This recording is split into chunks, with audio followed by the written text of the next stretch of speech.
Shortly after last week's layoffs resulted in Alpha Dog Studios closing and Mighty Doom being permanently discontinued, a new Doom rumor has emerged, suggesting that the next entry in the franchise will be revealed at the 2024 Xbox Summer Showcase. Along with that, a new Quake update has just been released, and more rumors imply that upcoming id Software games won't be Xbox exclusive, but we'll get to that in a moment. Longtime industry insider Tom Warren discussed the Bethesda studio shutdowns and the showcase in a recent Verge article, which he ended with the statement, Microsoft will be banking on some new game announcements lifting the Doom around Xbox in reference to the upcoming event. Doom was both capitalized and italicized, but in case that wasn't enough, he reposted the article on Twitter alongside the same closing statement and later confirmed that these are both very obvious hints towards what we can expect to see in just over 3 weeks. Gaming news site Eurogamer has also reportedly shared that they've heard similar information from their sources, further supporting Warren's previous statements. As I've previously mentioned, well-known leaker Nate the Hate has also claimed that id Software's next title is an existing IP and it will likely be revealed in June, adding even more support to everything we've been hearing in the past few weeks. Coincidentally, a lot of news sites and community members have started discussing ZeniMax's recent trademark of the term IDKFA, one of classic Doom's many cheat codes. This trademark was filed back in January, and I did actually talk about that around the time it was discovered, so I'm not entirely sure why it's only just now receiving coverage. Regardless of how recently it was filed, this trademark doesn't really mean anything without context, although I can't deny that it does make some of these rumors feel more believable.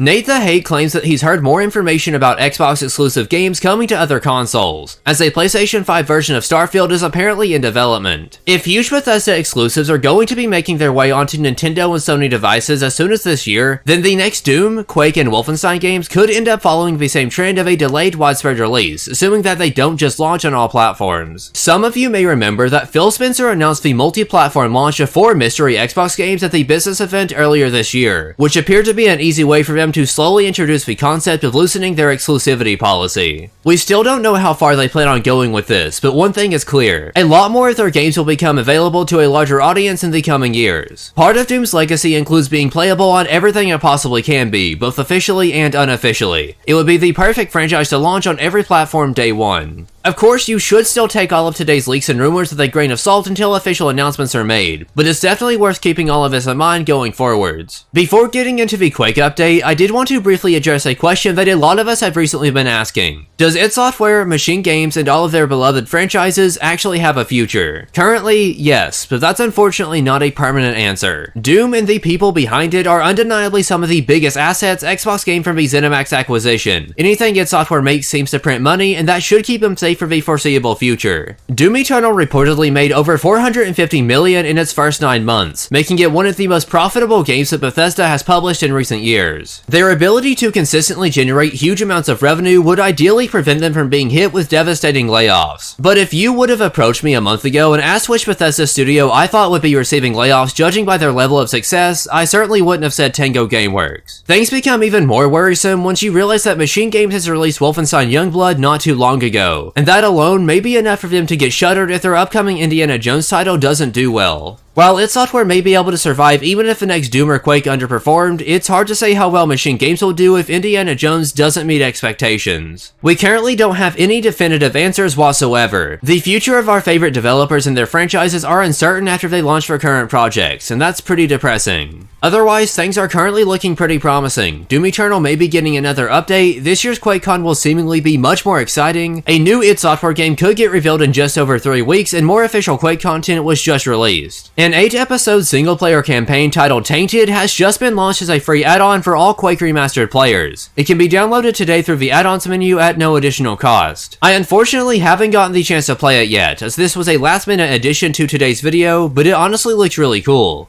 The beach area has got me interested. It's not something I've ever really seen in Quake before, and I'm pretty hyped to give this a try. Even more Doom and Quake content may get revealed at this year's QuakeCon event. Click on the video that's on screen now to find out more. Thank you all so much for watching today's video. I hope you enjoyed it. That's pretty much all that I have for now, though. Until next time.